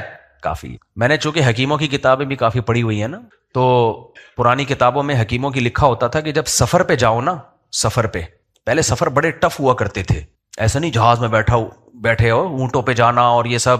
تو اس میں یہ ہوتا تھا کہ بھائی سفر پہ کوئی جا کے ایسی چیز کھاؤ جو پیٹ نہ بھرے لیکن اس کا اثر بہت دیر تک رہے، تاکہ بار بار کھانا بھی نہ ہو، بار بار بیت الخلا بھی نہ ہو. تو ان حکیموں نے لکھا ہوتا تھا گوشت کھایا کرو سفر میں، سبزی نہیں کھایا کرو. اس سے کیا ہوگا کہ پیٹ بھی کم بھرے گا، بھاری نہیں ہوگا پیٹ، اور چلو گے بھی زیادہ ٹائم تک. یہ پرانے حکیم بڑے ٹائٹ ہوا کرتے تھے بھائی، بڑی زبردست باتیں لکھا کرتے تھے. خیر، حکیم جتنا پرانا اتنا اچھا ہوتا ہے. حکیم جو ہے نا، جو لیٹسٹ مارکیٹ میں حکیم آ رہے ہیں نا، یہ ہم پہ تجربے کر کے سیکھ رہے ہیں ابھی. اس لیے حکیم جب بھی کوئی بوڑھا ہوگا تو میں اسی پہ اعتماد کرتا ہوں. جوان حکیم وہ ابھی تجرباتی، وہ ابھی قبرستان بھریں گے، اس کے بعد جا کے ان کو پتا چلے گا کہ کیا کرنا ہے. خیر، تو میں یہ عرض کر رہا تھا کہ استغنا ہاں، ما کانا فی نفس یعقوب الا حاجتن قضاها. یعقوب نانوتوی رحمۃ اللہ نے کیا فرمایا؟ بھائی میری ساری حاجتیں اللہ نے پوری کر دی. میرے شیخ حضرت مفتی رشید احمد صاحب رحمہ اللہ تعالیٰ کا بھی یہی معمول تھا. جتنا پیسہ آتا تھا حضرت تھوڑا سا رکھ کے گیس بجلی کا بل دیا اور گھر کا ضروری خرچہ، اور اس میں وہ خرچے میں خوراک کو سب سے زیادہ میرے شیخ نے اپنا گھر نہیں بنایا، حالانکہ بہت مالدار تھے. انہوں نے کہا مسافر خانہ ہے، نکلنا ہے یہاں سے. کھانا بہت اچھا کھاتے تھے، زیادہ نہیں، اچھا. اسلام میں زیادہ کھانا نہیں ہے، کوالٹی کو فوکس کرو بھائی. ہمارے حضرت کا ناشتہ سیب، ہاف بوائل انڈے، بادام اور بھنے ہوئے چنے، یہ ناشتے ہوتے تھے ان کے. ایک دفعہ میں رات کو گیا تو وہ کھا رہے تھے، جو چکن کا پیس ہوتا ہے نا، چیسٹ پیس، تناول فرما رہے تھے. بہت تھوڑا کھاتے تھے لیکن بڑا خاندانی، اور 80 سال میں ماشاءاللہ فٹ فاٹ، پیٹ کمر سے چپکا ہوا تھا. اور فرماتے تھے ان کے لیے رشتہ آیا دوسری شادی کے لیے، کوئی جوان لڑکی عاشق ہو گئی تھی. حضرت نے انکار کر دیا. پھر فرمایا کہ میں نے انکار اس لیے نہیں کیا کہ میں بوڑھا ہو گیا ہوں، میں بالکل جوان ہوں، بالکل جوان. فرمایا میں نے انکار اس لیے کیا ہے، وہ دوسری شادی کے قائل نہیں تھے. وہ کہتے تھے علماء اگر 2 شادیاں کریں گے تو دین کی خدمت کون کرے گا. ان کا خیال یہ تھا کہ مسائل میں پڑ جائیں. ان کو کیا پتا کہ انہی کا اپنا شاگرد ایسا نالائق نکلے گا کہ اس کی دین کی خدمت ہی یہی ہو. تو آپ کہہ سکتے ہیں آپ نے اپنے پیر صاحب کی رائے سے اختلاف کیوں کیا؟ بھائی اس لیے اختلاف کیا، پیر صاحب سے ہم بیعت ہوئے تھے اسلام پہ چلنے کے لیے، ٹھیک ہے نا. تو ہمارے پیر نے ہمیں سکھایا کہ اسلام کو فوکس کرو. یہ تو میری ذاتی رائے ہے، 2 شادیاں نہیں کرنی چاہیے، ذاتی رائے ہے. اسلام تھوڑی، اسلام تو یہ 4 کیا کہتا ہے. پیر کا مطلب یہ نہیں ہوتا کہ اس کی ہر بات پتھر پہ لکیر ہے، یہ خوب سمجھ لو، یہ ہم نے بڑوں سے ہی سیکھا ہے. پیر کا مطلب یہ ہوتا ہے کہ آپ کا مینٹور ہے، آپ میں اگر کوئی خرابی ہے تو آپ اس کو بتائیں تاکہ وہ آپ کی ٹیوننگ کرے. کوئی برائی ہے آپ کے اندر، اس سے استغنا سیکھیں، دنیا کی محبت ختم کریں، اس کے ساتھ بیٹھ کر دنیا کے مسافر خانہ ہونا سمجھیں، اس سے تواضع سیکھیں. باقی شرعی مسائل میں قرآن و سنت ہے، کسی کی ذاتی رائے کا اعتبار نہیں ہے. یہ ان کی رائے تھی کہ بھائی اس سے مسائل کھڑے ہوتے ہیں. تو ہم نے بعد میں غور کیا کہ شادی کرنے سے بھی مسائل ہوتے ہیں، یقیناً نہ کرنے سے مسائل زیادہ ہو رہے ہیں سوسائٹی میں. آج لوگ مولانا حسین تھانوی رحمۃ اللہ علیہ کی تحریریں میرے پاس بھیجتے ہیں کہ حضرت مولانا حسین تھانوی نے دوسری شادی کی تو بیچارے پریشان ہو گئے. کسی نے پوچھا حضرت آپ نے دوسری شادی کر کے 2 شادیوں کا دروازہ کھول دیا، فرمایا کھول نہیں دیا، بند کر دیا. جو میرے حالات مجھ پر جو مسائل کھڑے ہوئے ہیں نا، اس سے مجھے اندازہ ہو گیا نہیں کرنی چاہیے. لوگ مجھے بھیج رہے ہوتے ہیں تو میں کہتا ہوں اگر حکیم الامہ حضرت مولانا اشرف علی تھانوی موجود ہوتے تو ہم ان کی خدمت میں عرض کرتے حضرت 2 شادیوں کے بعد بھی مسائل ہیں، لیکن نہ کرنے میں مسائل زیادہ ہیں پوری امت کے، تو مولانا اشرف تھانوی بھی اپنی بات سے رجوع کر لیتے انشاءاللہ. سمجھتے ہو کہ نہیں سمجھتے؟ پیر کو فالو کرنا الگ چیز ہے، پیر پرستی الگ چیز ہے. تو پیر پرست علماء دیوبند نہیں ہوتے، کسی اور مسلک میں ہوتا ہوگی پیر پرستی، ہم لوگ کیا نہیں ہے. سمجھتے ہو؟ ابھی جو میرے لیٹسٹ پیر ہے حضرت مفتی عبدالرحیم صاحب، وہاں بھی ہم پیر پرست، ان کو پتہ بھی ہے، وہ کہتے ہیں قرآن و سنت کو فالو کرنا ہے. وہ تو صاف ہمیں بتاتے ہیں جہاں میری بات آپ کو لگے قرآن و سنت کے خلاف ہے نہیں ماننا. تو یہ والے پیر بھی مارکیٹ سے شارٹ چل رہے ہیں نا. سمجھتے ہو؟ تبلیغ میں لوگ وقت لگاتے ہیں، وہاں تبلیغ والے کیا کہتے ہیں؟ مسائل کس سے سیکھنا ہے؟ علماء سے. وہ بھی یہ کہہ سکتے تھے کہ اپنے علاقے کے جو تبلیغ کے پیر ہیں مسئلے بھی ان سے پوچھو. نہ بھائی، وہ کام کے نظام کو چلانے کے لیے وہ پیر ہیں، شرعی مسائل کے لیے کون ہے؟ وہ تو مفتیان کرام ہیں، علماء کرام ہیں. ہم رجال و نحن رجال. امام ابو حنیفہ کا مشہور قول ہے کہ میں مسئلہ سب سے پہلے قرآن سے دیکھتا ہوں، قرآن میں نہ ملے تو حدیث سے، وہاں اپنی رائے کو چھوڑ دیتا ہوں. قرآن کے مقابلے میں اپنی رائے نہیں لے کر آتا، حدیث کے مقابلے میں اپنی رائے نہیں لے کر آتا. فرمایا پھر اگر قرآن و حدیث میں نہ ہو تو صحابہ، اگر صحابہ کی رائے ایک طرف ہو، میری رائے ایک طرف ہو، تو اپنی رائے کو میں صحابہ کی رائے پہ قربان کر دیتا ہوں. یہ امام حنیفہ کا قول ہے، صحابہ کی رائے کو لیتا ہوں. فرمایا صحابہ کے بعد کی جو بات ہے، ہم رجال و نحن رجال، وہ اگر آدمی ہے تو ہم بھی کیا ہیں؟ ہم بھی مرد ہیں. پھر ہماری اپنی رائے ہوتی ہے، پھر ان کی رائے کی تقلید نہیں کرتے ہم. سمجھتے نہیں ہو نا بات کو؟ یہ جملہ بڑا اچھا ہے، ہم رجال و نحن رجال. وہ اگر مرد ہیں تو ہم بھی کوئی کم نہیں، ہم بھی صاحب رائے ہیں. بھائی صحابہ کی حد تک تقلید ہے، یہ امام حنیفہ کا قول ہے. لیکن امام حنیفہ کے لیے، ہم جیسوں کے لیے نہیں ہے یہ. ہم اسلاف کی رائے پر اپنی رائے کو قربان کرتے ہیں. تو اس لیے پیر و مرشد کا مطلب یہ نہیں ہوتا کہ وہ جو بات کہہ دے پتھر پہ لکیر ہے. ہاں، جہاں تک اصلاحی باتوں سے اصلاح کا تعلق ہے اس میں پیر کی رائے کو اپنی رائے پر ترجیح دے. یعنی آپ کی اصلاح کا تعلق ہے، پیر اگر کہہ رہا ہے آپ نے یہ کام کرنا ہے تو پھر آپ نے کرنا ہے، چاہے آپ کی سمجھ میں آئے یا نہ آئے. جہاں تک شریعت کا تعلق ہے حلال و حرام کا، اس میں تو شریعت ہے، اس میں پیر بھی پابند ہے اس شریعت کا. تو ہمارے شیخ کی ذاتی رائے یہ تھی کہ 2 شادیاں کرنے میں بڑے مسائل ہیں، علماء دین کی خدمت نہیں کر پائیں گے. لیکن چونکہ ہم سوسائٹی میں چل رہے تھے نا، وہ تو بڑے تھے، انہوں نے اپنے زمانہ کو دیکھا نا. یہ زمانہ تو ہم دیکھ رہے تھے نا. میں دیکھ رہا تھا اپنی آنکھوں سے کہ جس لڑکی کو طلاق ہو جائے اس کی شادی نہیں ہوتی، بیوہ ہو جائے اس کی شادی نہیں ہوتی، اور اس کا حل دوسری شادی کے علاوہ کسی مسئلے میں نہیں ہے. تو اس لیے اس مسئلے میں ہم نے اپنے شیخ کی بات سے اختلاف کیا. کہ حضرت کو نہیں پتا کہ حالات کس طرف جا رہے ہیں، تو وہ تو انڈیویجول شخص کی رائے کو دیکھ کے عمل کو دیکھ رہے ہیں نا، کہ وہ 2 کرے گا تو پھنس جائے گا. تو وہ تو پھنس رہا ہے، لیکن قوم کو بچا بھی تو رہا ہے. ایک عورت کو زنا سے بچا رہا ہے، اس کو ٹھکانہ دے رہا ہے. اگر نہیں کرتا تو کہاں جاتی وہ؟ میں تو جب کر رہا تھا تو میں کہتا تھا بھائی ٹھیک ہے، پھر اس کا حل بتاؤ سوسائٹی میں، اس کا حل کیا ہے. تو اس لیے ہمارا تو اطمینان ہونے کے کرنے کا کام ہے خاندانی. اور مجھے امید ہے آخرت میں اپنے شیخ سے ملاقات ہوگی تو پیٹ تھپکیں گے، بولیں گے صحیح کام کر گیا، ایک ہی کام تو نے ڈھنگا کیا ہے. تو مکھی پہ مکھی نہیں بٹھانی، اندھی تقلید نہیں ہے کسی کی بھی. خیر، تو اب ہمارے شیخ کا عمل کیا تھا؟ جتنی آمدن آ رہی ہے تھوڑی سی رکھی، باقی ساری فی سبیل اللہ. یہ ہے استغنا. اٹ از کالڈ، بولو، استغنا. غنا جسے کہتے ہیں، بے پرواہی، کسی کی پرواہ نہیں ہے. بھائی میرے پاس اللہ کا دیا بہت کچھ ہے، کسی کے سامنے ہاتھ نہیں پھیلانا، کسی کے سامنے اپنی حاجت کو ظاہر نہیں کرنا. میں اپنے حضرت ہی کا ملفوظ سناتا ہوں نا. مدرسے میں تنخواہ بہت تھوڑی تھی، دارالعلوم کرنگی کے شیخ الحدیث تھے. تو حضرت کی اہلیہ بیمار ہوئی، حضرت اپنی اہلیہ کو ڈاکٹر کے پاس لے گئے. ڈاکٹر نے کہا ان کے لیے پھل فروٹ بہت ضروری ہے، وائٹامنس کی کمی ہے، پھل فروٹ کھلائیں. حضرت فرماتے ہیں ہماری تو تنخواہ اتنی تھی نہیں کہ ہم پھل فروٹ خرید لیتے، روٹی پہ سیٹ ہوئے تھے. حضرت فرماتے ہیں روز دال. اچھا، ہمیں بھی آخر عمر میں یہ حالات بتا رہے ہیں جب اللہ نے مال بہت دے دیا تھا، اور بتا اس لیے رہتے، فرماتے ہیں کہ مجھے ڈر لگتا ہے ناشکری نہ ہو جائے، کیونکہ اس زمانے میں اپنے آپ کو بہت مالدار سمجھا کرتا تھا. لیکن کہا بتا اس لیے رہا ہوں تاکہ آپ لوگوں کی تربیت ہو، اس لیے بتا رہا ہوں، ورنہ یہ بتاتا بھی نہیں کہ دال کھاتے تھے تو بہت بڑی نعمت ہے. دال کوئی ہلکی چیز ہے کیا؟ بنی اسرائیل نے اللہ سے دال مانگی تھی، اللہ میاں نے اس کو عذاب دیا تھا کہ کمبختو تم دال کے لائق بھی نہیں ہو. تو فرماتے ہیں اپنی اہلیہ کو میں لے کر گیا ڈاکٹر کے پاس. ڈاکٹر نے بولا ان کو پھل کھلائیں. فرماتے ہیں ہماری جیب میں پھلوں کے پیسے تھے ہی نہیں، تنخواہ اتنی تھی نہیں کہ پھل کھلا سکیں.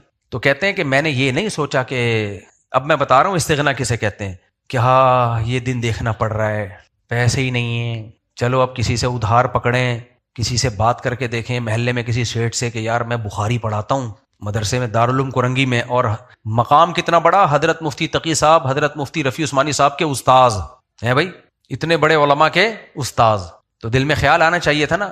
یا ڈاکٹر صاحب سے کہتے ہیں ڈاکٹر صاحب ایسا ہے کہ آپ نے مشورہ تو دے دیا سیب اور انار انگور کا، تو آپ کے پاس کچھ ایسے پیسے بھی تو آتے ہوں گے نا، فری پکڑ کے لوگ دے کے جاتے ہوں گے کہ کوئی غریب آدمی آئے تو اس کو ہماری طرف سے یہ دفعہ فری میں دے دینا. نا نا نا نا، فرماتے ہیں نہ میرے دل میں یہ خیال آیا کہ کسی سے پیسے مانگوں، نہ یہ خیال آیا کہ میرے پاس پیسے ہی نہیں ہیں. میرے دل میں یہ خیال آیا، نہ ڈاکٹر سے بدگمان ہوا، بھائی وہ جو میڈیکل کالج میڈیکل سائنس کی کتابوں میں اس نے پڑھا ہے اس میں تو یہ لکھا ہوا ہے یہ بھی کھانا چاہیے، اس میں تو یہاں تک یہ جائیدادیں کھانی چاہیے. تو میں نے سوچا کہ ڈاکٹر اپنے علم کے حساب سے صحیح بات کر رہے ہیں، لیکن اگر میری ضرورت پھل فروٹ ہوتے، میری اور میری اہلیہ کی ضرورت، تو اللہ پھلوں کے پیسے دیتا، نہیں دیے، اس کا مطلب ہمیں بالکل وائٹامنس کی ضرورت نہیں ہے. میں سمجھا پا رہا ہوں اپنی بات؟ ہمیں کسی قسم کے وٹامن کی ضرورت، اللہ ہماری ساری ضرورتیں دال روٹی سے پوری کرے گا. تو دال کا میں بتا رہا تھا، حضرت نے فرمایا کہ ایک دفعہ ہمارے گھر مہمان آیا تو ہم نے دال رکھ دی، تو کہتے ہیں میں جب بھی آیا ہوں آپ کے ہاں دال پکی ہوئی ہوتی ہے. فرماتے ہیں اس کے بتانے پہ ہمیں یاد آیا کہ ہم کئی ہفتوں سے کیا کھا رہے ہیں، دال، ورنہ یہ توجہ بھی نہیں تھی. اس کے بتانے پہ مہمان بھی بڑا نالائق، ایسے مہمان اکثر سسرال والے ہوا کرتے ہیں، ورنہ عام آدمی میں یہ جذبہ نہیں ہوتا، اتنی ہمت نہیں ہوتی. جو سسرالی نیچ قسم کے سسرالی ہوتے ہیں نا، وہ جب بھی داماد کے گھر جاتے ہیں فریج کھول کھول کے دیکھتے ہیں کہ اندر کیا رکھا، دیگچی کا ڈھکن ہٹائیں گے دودھ ہے کہ نہیں ہے. یہ ہوتے ہیں لو لیول کے سسرالی. تمیز کا سسرالی آئے گا، بیٹھ جائے گا آرام سے، جو پلا دیا پیے گا، نہیں ہوگا کوئی بات نہیں یار. تو حضرت فرماتے ہیں ہم نے سوچا کہ ڈاکٹر نے اپنے علم کے لحاظ سے بات کی ہے، اگر اللہ نے ہمیں ہماری پھلوں کی ضرورت ہوتی تو اللہ ہمیں پھل کے پیسے دیتا، نہیں دیے تو ضرورت نہیں ہے، چلو بھائی. لیکن حضرت کی اہلیہ بھی توکل والی تھی. آج کی خواتین ہوتی گھر جانے کے بجائے سیدھا کورٹ، اور جج بیٹھا ہوا ہوتا، وہ بیٹھا ہی دوسروں کی بیویوں کو طلاقیں دینے کے سلسلے میں، جی جج صاحب مجھے مینٹلی ٹارچر کیا جا رہا ہے، میرا میاں مجھے پھل نہیں کھلا سکتا، مجھے خلا چاہیے. ججوں نے بھی قرآن کی آیتیں رٹا لگا کے یاد کی ہوئی ہیں، وَإِنْ خِفْتُمْ اللہ یقیما حدود اللہ، اگر حدود اللہ پہ قائم نہیں رہ سکتے تو تنسیخ نکاح جائز ہے. تو حدود اللہ نہیں، پھل کے پیسے نہیں ہیں، حدود اللہ پہ قائم کہاں رہ سکتے ہیں؟ اس سے آپس میں کیا ہوگی، چپکلس ہوگی. میاں بیوی کا رشتہ ہماری عدالتوں نے گرل فرینڈ بوائے فرینڈ سے بھی زیادہ کمزور بنا دیا ہے. یہ تبھی میں چیخ کے تھک گیا ہوں، یہ خلا ولا نہیں ہوتا عدالتوں میں جو چل رہا ہے، یہ حرام خوری ہے.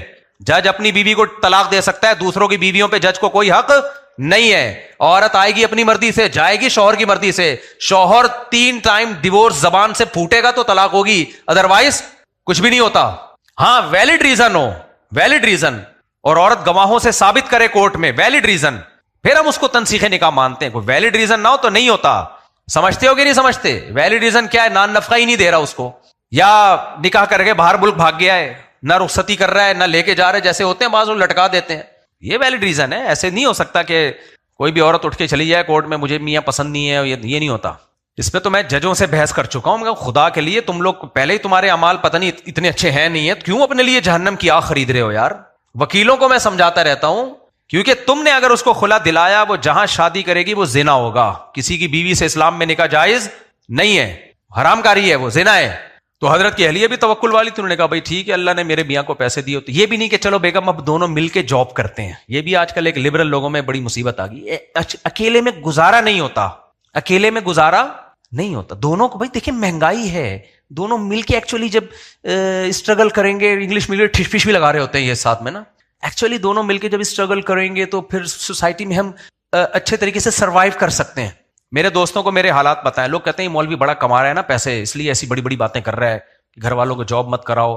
بھائی میرے حالات میرے دوستوں کو پتا ہے کہ میں نے کن حالات میں بھی اپنے گھر والوں کو جاب نہیں کرنی. 3 بیگمات میں نے رکھی ہیں اتنی تھوڑی تنخواہ میں کہ آپ کو بتاؤں آپ بے ہوش ہو جاؤ یہاں پہ، اتنی تھوڑی تنخواہ میں. اور بچے بھی اس وقت میرے 10 یا 11 تو تھے. گھر والوں نے کہا ہمیں پڑھانے کے لیے جاب کر رہے تھے، میں نے کہا نو، بیوی گھر کی 4 دیواری میں بس. میں پینڈو ہوں، دیسی ہوں، جو مرضی بول لو، ہمیں یہ لبرل پنے پر لعنت بھیجتا ہوں 100 دفعہ. یہ ماڈرنزم جو آپ لوگ جس کو فالو کر رہے ہو 100 بار لعنت بھیجتا ہوں. ہم اپنی پرم بچوں کو میں نے وصیت کی ہے، بہو آئے گی گھریلو، جاب والی نہیں آئے گی، بھوک سے مر جانا، جاب نہیں کرنے دوں گا میں. تو ہم تو دیسی ہیں بھائی، پینڈو سمجھو آپ ہمیں. میرا خیال ہے نہیں آ رہی سمجھے بات. ہماری پرمپرا ہی نہیں ہے کہ عورتیں جاب کریں. میں حلال حرام کی بات نہیں کر رہا کہ عورت کا جاب کرنا حرام ہے، یہ میں فتویٰ تو دے ہی نہیں رہا، جائز ہے، پردے میں جاتی ہے جائز ہے. ہماری پرمپرا کیا ہے؟ عورت گھر کی چار دیواری میں. بیٹیوں کو رخصت کرنے سے پہلے بھی بتایا ہے، جاب کی نا، اگر جہاں بھی بیٹیاں دی ہیں نا ان کو بولا یہ جاب نہیں کرے گی، کہ نسلیں بھی، اور جو نسلوں میں بیٹیاں پیدا ہوں گی وہ بھی جاب نہیں کریں گی. عورت گھر کی چار دیواری کی زینت ہے. ہم انگریز نہیں ہے بھائی، انہوں نے عورت کو گھر سے نکال کے جو حشر ہوا ہے نا، اینڈنگ یہی ہے، سمجھ رہے ہو؟ جو انہوں نے گھروں سے نکالا ہے نا عورتوں کو، انگریزوں نے نکالا نا، اس کا انجام دیکھو. سوسائٹی فوراً تب خراب نہیں ہو جاتی، خراب ہونے میں ٹائم لگتا ہے. تو اینڈنگ وہی ہے جو وہاں ہے. کرنا فی بیوتکن، قرآن کہہ رہا ہے عورتیں گھر میں قرار پکڑیں، یہ قرآن کہہ رہا ہے، تو چھوڑ دو قرآن کو. پھر تو ہم نے تو بھائی بہت تھوڑی آمدن میں بھی گھر والوں نے بولا ہم بھی کرنا، فاقہ ہوگا تو میں بھی شریک ہوں گا فاقے میں. کیا خیال ہے بھائی؟ سوکھی روٹی ہوگی قہوے میں ڈبو کے کھائیں گے، میں بھی کھاؤں گا. ایسا نہیں ہوگا میں آپ لوگ کو سوکھی روٹی کھلاؤں، باہر جا کے پراٹھے پھوڑ رہا ہوں. اسی میں رہنا ہے تو رہو، نہیں تو پتلی گلی سے. میرا خیال ہے نہیں آ رہی سمجھ میں بات. ہمارا اسٹائل یہی، جس نے رہنا ہے اسی میں رہے، نہیں تو پتلی گلی سے بولو نکلے. اور بچے بھی بھائی، اب اس فیس میں تو بچوں کو پڑھا نہیں سکتے، کوئی بات نہیں پڑھائیں گے. ہم نے اس دنیا کو اپنے لیے عذاب بنایا نہیں ہے. پڑھائی کے پیسے ہوں گے پڑھا دیں گے، نہیں پیسے ہوئے جتنا علم مجھے آتا ہے وہ میں پارسل کر دوں گا. کیا خیال ہے بھائی؟ کیا خیال ہے بھائی؟ جتنا مجھے آتا ہے وہ میں پڑھا دوں گا، بس چلے سوسائٹی میں. تو یہ ہم تو پینڈو ہیں، اللہ کا شکر ہے بھائی، اسی لیے خوش ہیں. اور آپ لوگوں نے جو اپنے لیے عذاب کھڑا کیا ہے نا، بچوں کی، بیٹوں کو بھی میں نے بولا ہے شادی کیسے کروں گا کی ہے نا بھی، تو وہ میں نے ٹھڈے والا بیان میرا چلا ہے، بچے کو لے کے جاؤ، ٹھڈا مارو، نکاح پڑھاؤ، بس ہو گئی. شکر ہے وہ ہمارے ابھی بیٹے کی شادی ہو رہی ہے، تو اس کی جو ہونے والی بیگم ہے وہ لوگ کافی بارات کر رہے تھے. میں نے بہت سمجھایا نہیں مانے، تو میرا جب کلپ گیا ہے تو انہوں نے بارات کا ارادہ کینسل کر دیا. ان کو لوگوں نے غیرت کے تانے دلائے کہ کیا کر رہے ہو تم، تو وہ سادگی سے آمادہ ہو گئے. تو آج ہی نکاح ہے اس کا. بھی مجھے ابھی یاد آیا کہ میرے بچے کا بھی نکاح ہے. بار بار مجھے گھر والے یاد دلا رہے تھے بھول نہیں جانا، خدا کی قسم، آپ مذاق سمجھ رہے ہو، بھول نہیں جانا. ابھی خدا کی قسم مجھے ابھی یاد آیا ہے، میں بھولا ہوا تھا کہ ابھی ہے. تو وہ بس بیان کو جلدی سے ختم کر رہا ہوں میں. تو میرے بھائی یہ پینڈو رہو زیادہ اچھا ہے، دیسی رہو، یہ کیا ہے، یہ زیادہ اچھا. عورت گھر کی چار دیواری میں اچھی ہے. مرد کی کمائی میں اللہ نے برکت رکھ، تبھی تو کھا رہے ہیں نا.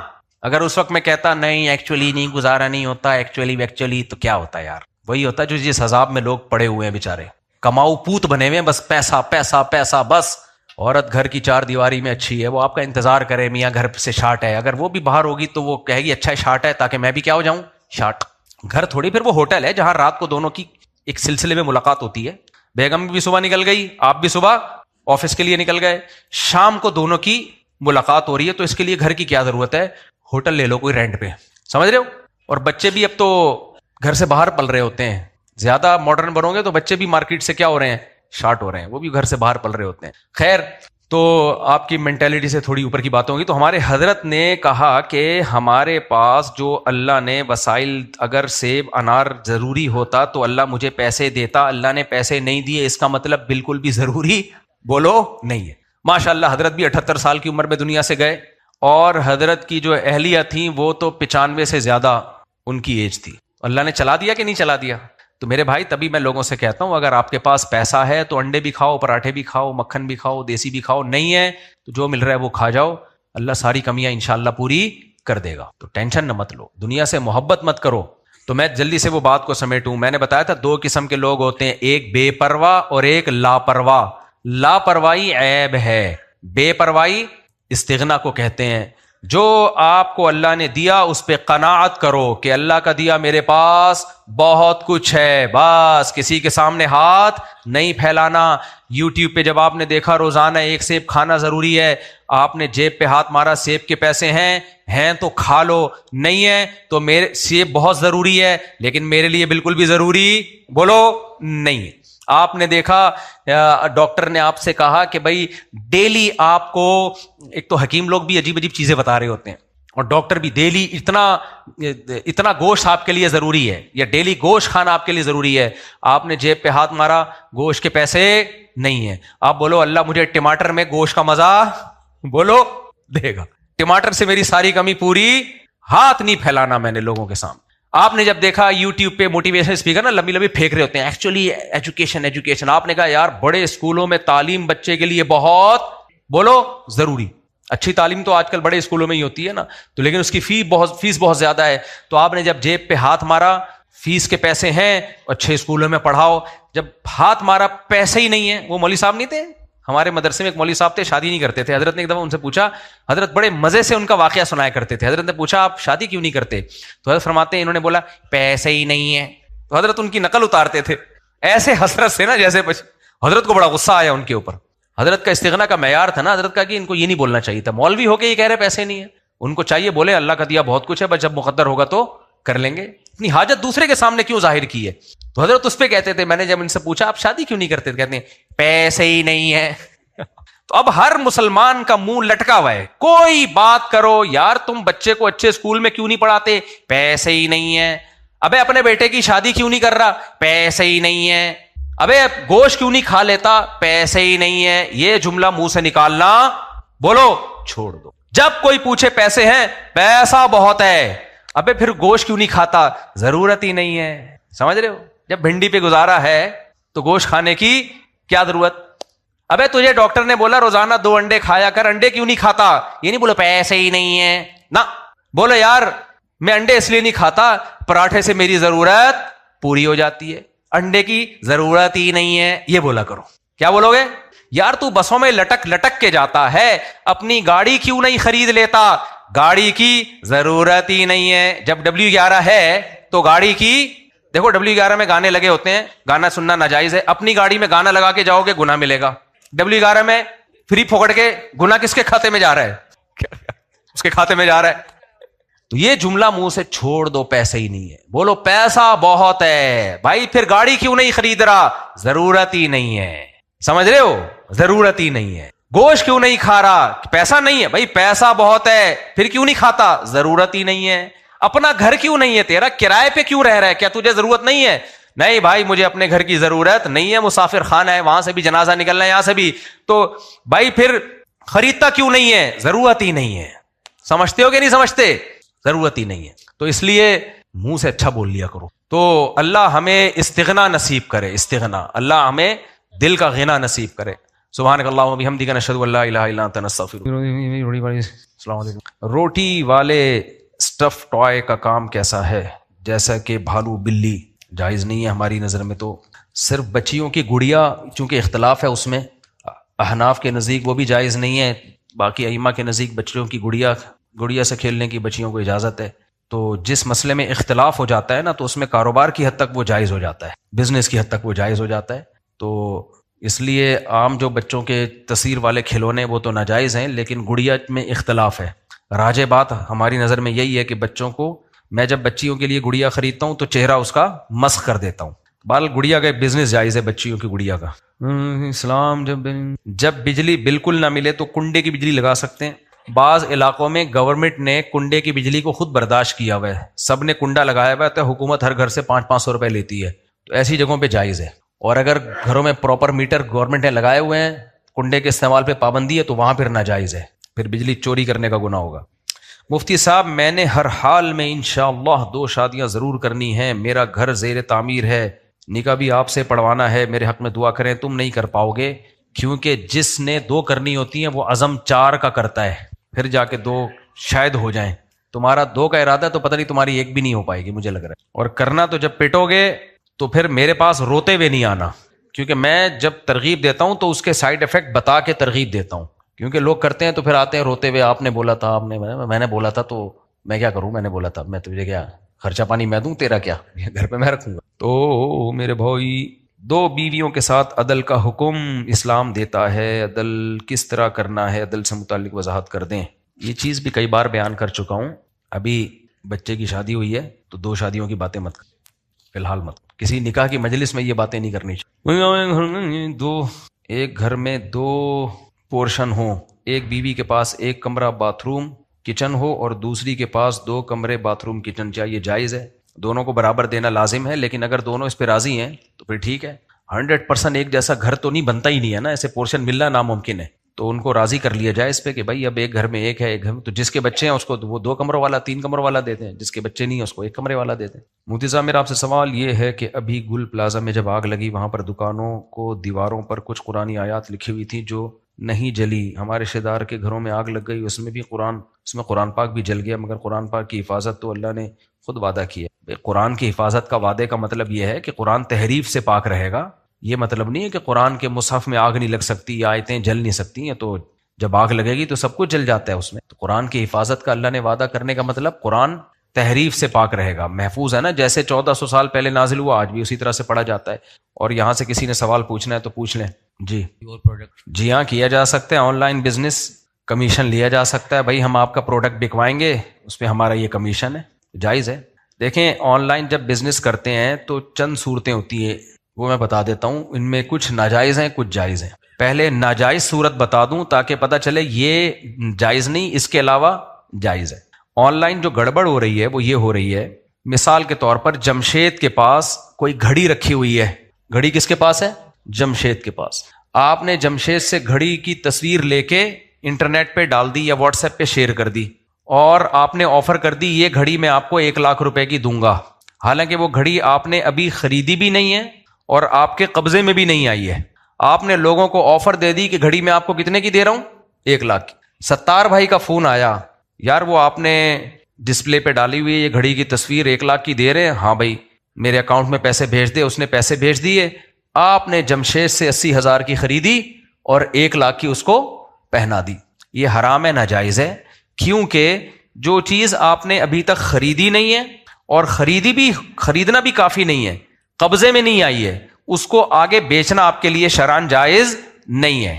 آپ نے ابھی خریدی بھی نہیں تھی اور قبضہ بھی نہیں کیا تھا, آپ نے آگے ستار کو بیچ دی. یہ والی صورت کیا ہے؟ بولو, ناجائز ہے. اور آن لائن میں آج کل یہی ہو رہا ہے. تو اس سے اوائڈ کرو. اب اس سے بچنے کا طریقہ کیا ہے؟ اس سے بچنے کا طریقہ اب وہ میں آپ کو بتا دیتا ہوں. ستار کو گھڑی چاہیے, آپ نے ڈسپلے پہ جمشید کی گھڑی ڈالی ہوئی ہے, ٹھیک ہے نا. جمشید کی گھڑی آپ نے, جمشید کوئی کمپنی بھی ہو سکتی ہے نا یار, کچھ بھی ہو سکتا ہے, گھڑیوں کی کمپنی بھی ہو سکتی ہے. ایک گھڑی نہیں 100 گھڑیاں آپ نے ڈسپلے پہ اپنے ویب سائٹ پہ ڈال دی. ستار کا فون آیا, یہ والی گھڑی میرے کو چاہیے, بتا کتنے کی دے گا؟ آپ نے کہا 1 لاکھ کی دوں گا. اس نے کہا ٹھیک ہے, میں 1 لاکھ روپے آپ کے اکاؤنٹ میں ڈال رہا ہوں, یہ گھڑی میری ہوئی. آپ کہ نہیں, آپ کی نہیں ہوئی. آپ کو میں یہ گھڑی 1 لاکھ روپے کی دوں گا. دی نہیں ہے بلکہ دوں گا. آپ نے فوراً جمشید کو فون کیا, جمشید دے رہا ہے گھڑی 80,000 کی, تو نے وعدہ کیا تھا میں تجھے 80 کی دوں گا, تو کسٹمر لے کر آ.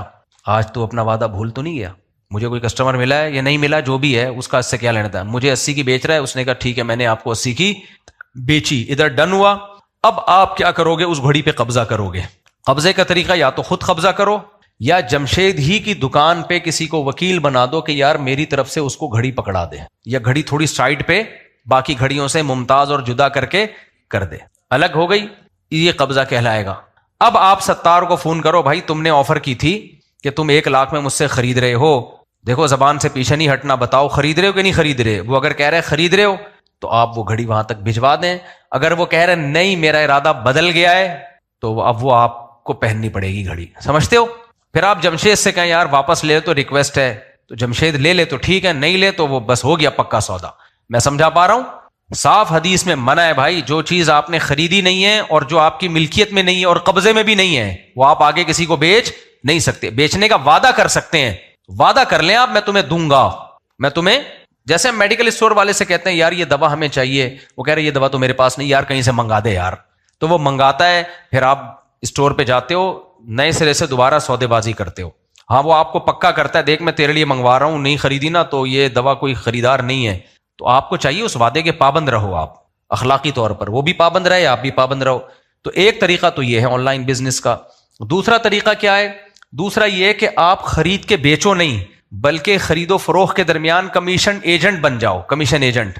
جمشید کو بولو یار میں تیرا مال بکواؤں گا مارکیٹ میں, اور جتنے کی بکے گی بیچنا تو نے ہے, مال تیرا یہاں سے جائے گا, 1 گھڑی کا مجھے اتنا پیسہ چاہیے. سمجھ میں آ رہی ہے بات؟ یہ گھڑی بکوا رہا ہوں, اس کا اتنا پیسہ چاہیے مجھے. یا تو یہ بھی کر سکتے ہو, ہر چیز کا الگ الگ کمیشن طے کرو, یا یہ بھی کہ جب بھی تیرا مال بکے گا تو ہر دفعہ مجھے اتنے پیسے ملیں گے. تو اس میں آپ نے ستار کو کیا فون کرنا ہے؟ ستار کو یہ نہیں کہنا کہ میں تجھے گھڑی بیچ رہا ہوں. ستار کو آپ نے یہ کہنا ہے کہ بھائی میں آپ کو یہ گھڑی دلوا رہا ہوں, آپ کے گھر میں ڈیلیور ہو جائے گی, اور بس یہ میں آپ کو خریدوا رہا ہوں. صاف لفظوں میں اس کو بولو, یہ نہیں کہو کہ میں بیچ رہا ہوں, بھائی یہ گھڑی آپ کے لیے ارینج کروا دوں گا, تو کمیشن تو آپ نے جمشید سے لینا ہے نا, ستار سے تو کچھ لینا دینا ہی نہیں ہے. تو جمشید کو فون کرو, سر جی یہ گھڑی میں نے آپ کی بکوا دی ہے, آپ فلاں لوکیشن پہ پہنچوا دیں.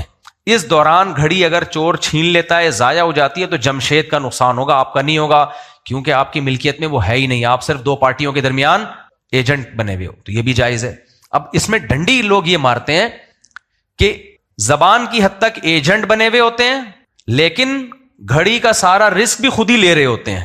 تو شریعت میں رسک وہ اٹھاتا ہے جو مالک ہے, جو بیچ میں کمیشن ایجنٹ ہے, جو صرف گھڑی بکوانے کا کام کر رہا ہے, اس کا کوئی نقصان نہیں ہے شریعت میں, وہ مالک ہی نہیں ہے نا. تو آپ نے جمشید کو بولنا ہے بھائی گھڑی تو ستار کو پہنچا دے, راستے میں گھڑی چھن گئی, نقصان ہو گیا, تیرا نقصان ہے, میرا نہیں ہے. لیکن یہاں گڑبڑ یہ ہو رہی ہوتی ہے, لوگ کمپنیوں کا مال بکواتے ہیں, بکوانے کے درمیان میں رسک بھی خود ہی اٹھا رہے ہوتے ہیں کہ اگر بیچ میں مال ہلاک ہو گیا تو ہمارا نقصان ہے. تو یہ جائز نہیں ہے. تو اس طریقے سے کریں گے. یعنی 3 طریقے میں نے بتائے, جن میں ایک ناجائز ہے اور 2 کیا ہیں, 2 جائز طریقے ہیں, پھر جائز ہو جائے گا. مودی سے بڑی اور یہ ہے جب گھڑیوں کا یا چیزوں کا کام ہو رہا, سونے اور کرنسی کا اگر بزنس ہو رہا ہے تو پھر یہ بھی جائز نہیں ہے, کیونکہ گولڈ یا کرنسی کے بزنس میں دونوں طرف سے قبضہ ضروری ہے. جو فارکس ٹریڈنگ ہو رہی ہے نا, یہ تو ناجائز ہے. آپ کی ملکیت میں کچھ آتے گولڈ کے بس ریٹ اوپر نیچے ہو رہے ہوتے ہیں, یہ سٹا ہے, تو یہ ویسے ہی جائز نہیں ہے. گولڈ فزیکلی قبضے میں آئے گا تو آگے بیچ سکتے ہو.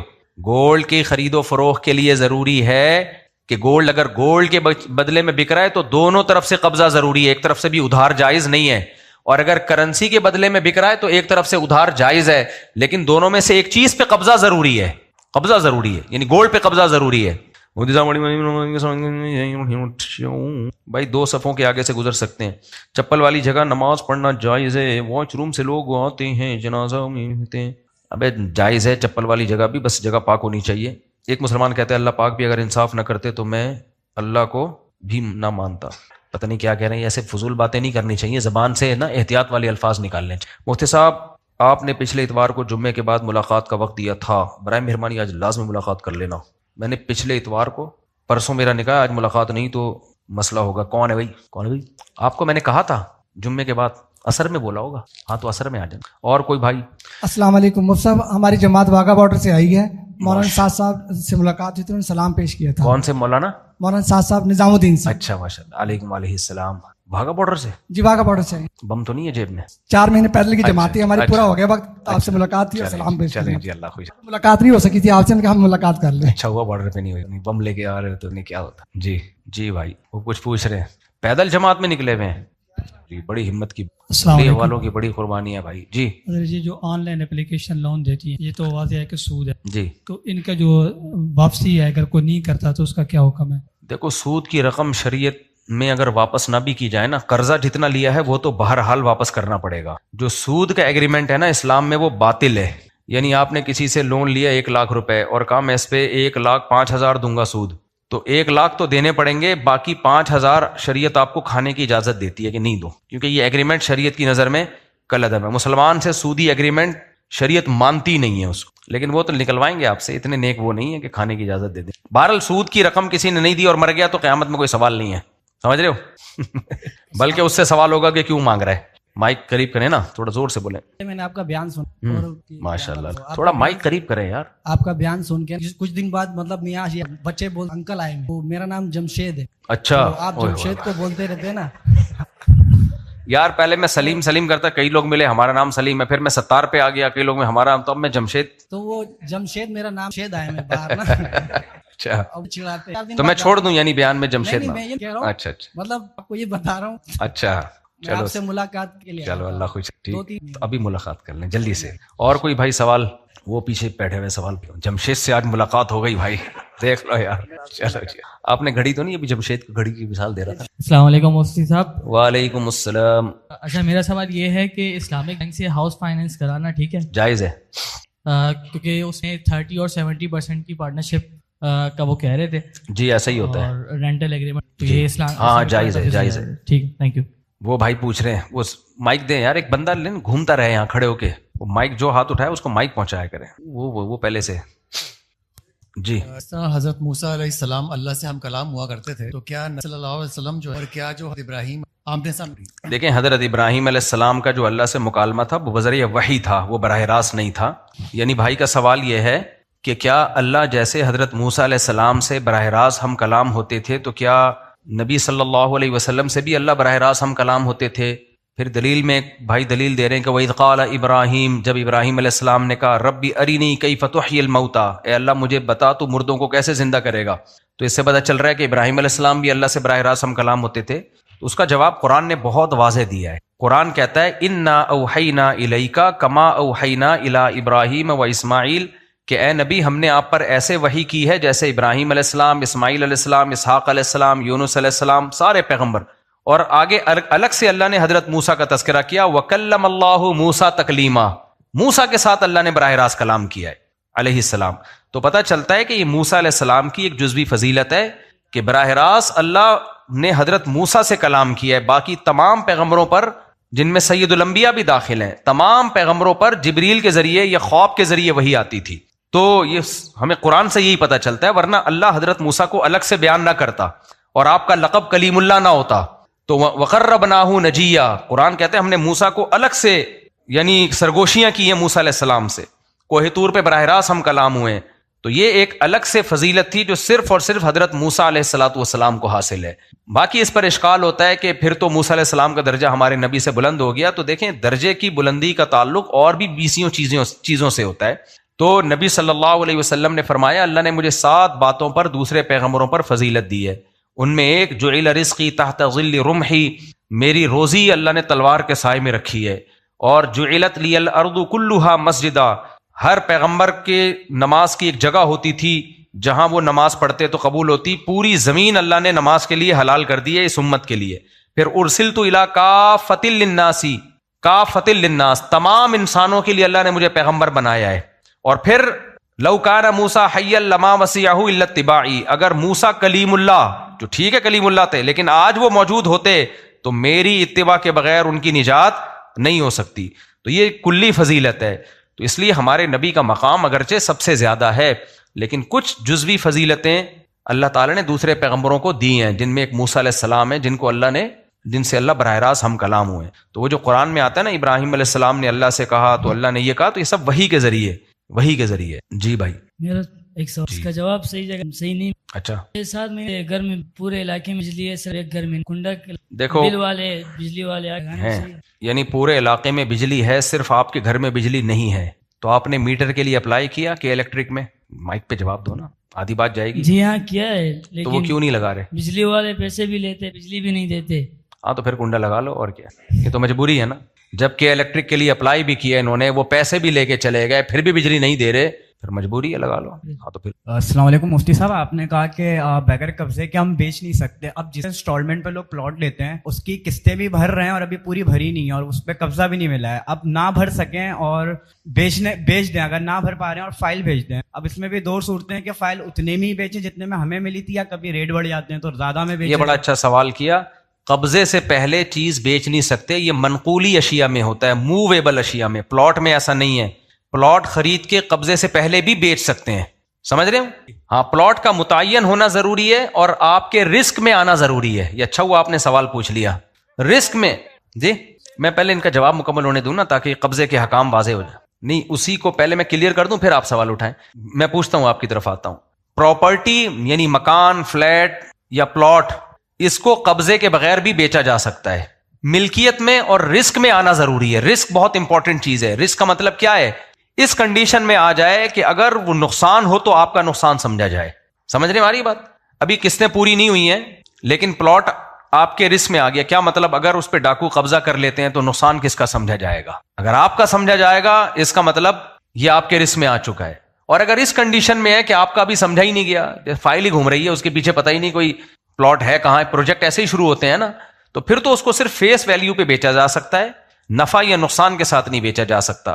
نفع یا نقصان کے ساتھ اس وقت بیچا جا سکتا ہے جب پلاٹ کا رسک آپ لے رہے ہو. اس کنڈیشن میں آ جائے بھائی یہ نمبر ہے، یہ لوکیشن ہے، یہ دیکھ لو، یہ ہے تمہارا، تم اس پہ چاہو مکان بنا لو، چاہے ٹھیک ہے قسطیں تو بھرتے رہو گے، لیکن یہ اس کنڈیشن میں آ گیا ہے کہ اگر اس پہ زرداری کا استغفر اللہ، اس پہ اگر ڈاکوؤں کا قبضہ ہو گیا، زرداری بلا وجہ مجھ سے، اس پہ اگر ڈاکوؤں کا قبضہ ہو گیا تو پھر یہ نقصان تمہارا ہے، ہمارا نہیں ہے.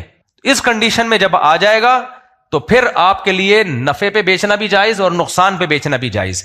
اس سے پہلے جتنے کا خریدا اس پہ بیچ سکتے ہیں. اس کو بیچنا نہیں کہیں گے. شریعت کہتی ہے کہ اپنے حق سے دستبردار ہو رہا ہے دوسرے کے حق میں. بھائی میں نے 50,000 دے کے یہ حق لیا تھا کہ اس پلاٹ جب بنے گا تو میرا ہوگا, تو یہ رائٹ میں تمہیں دے رہا ہوں, میں کھسک رہا ہوں اس معاملے سے, تم 50,000 ڈال دو, میں کھسک رہا ہوں. تو فیس ویلیو پہ بیچ سکتے ہیں, نفع نقصان پہ اس وقت بیچ سکتے ہیں جب وہ پلاٹ یا پراپرٹی اس کنڈیشن میں آ جائے کہ نقصان کس کا سمجھا جائے,